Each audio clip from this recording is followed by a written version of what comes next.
As impeachment hearings on Capitol Hill get underway, the Trump administration is inundating its allies and media surrogates with a stream of talking points attacking key witnesses.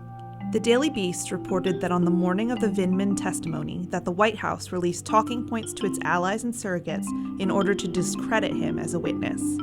To nobody's surprise, Fox News has run with the Trump administration's messaging. It was clear that Republicans wanted to portray Mr. Vindman as someone who thought he was the top expert on Ukraine, who perhaps had his feathers ruffled by the fact that his policy and the talking points that he suggested were not carried out. We do know Vindman's supervisors expressed a lot of concern about his judgment. We do know that Vindman never talked to the president and never advised him directly, period, end of sentence. He seemed pretty annoyed the president didn't use his talking points. We also know he was unhappy about all of that, and that made him unhappy with the phone call with Ukraine. Why didn't you use my talking points? Anyway. Vindman to me is an absurdity.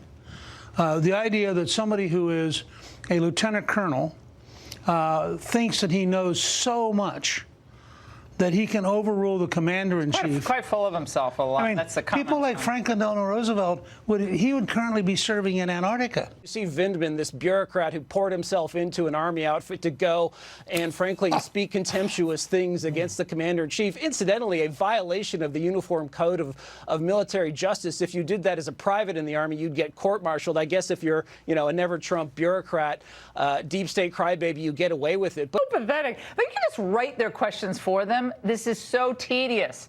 Now, although just as pathetic, though, is the notion that unelected bureaucrats like Vindman believe they know more than the president, whose policies they're supposed to be advancing, not resisting.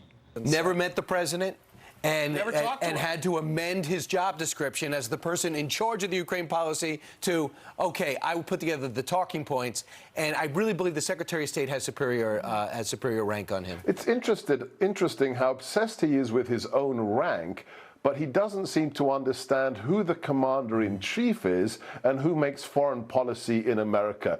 It's a circus, it's a clown show.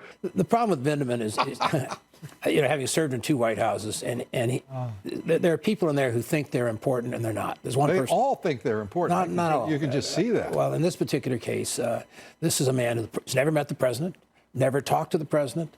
He probably should not have even been on the calls. I mean, these are the Gossip Girl hearings I've been saying, Lou. You have two officials, Williams and Vindman, testify about complaints they had about the president's policies, as if their views really matter any more than the voters or your lying eyes who can read the transcript as to what actually took place. I mean, I'm watching this guy Vindman today, and he's literally, you can tell he's angry. He's the one, apparently, when the president makes a call to a foreign leader, the president is handed talking points. Vindman apparently made the talking points. He's upset that the president, he admits, didn't use his talking points. He basically said that he was in charge of Ukraine policy. And then you just kind of put him in his place. Go, really? Right. Have you ever met the president? Have you ever met the Secretary of State? Did they answer to you or do you answer to them? This was not a good day for the Democrats. It is the same old hearsay. Another day, another dud.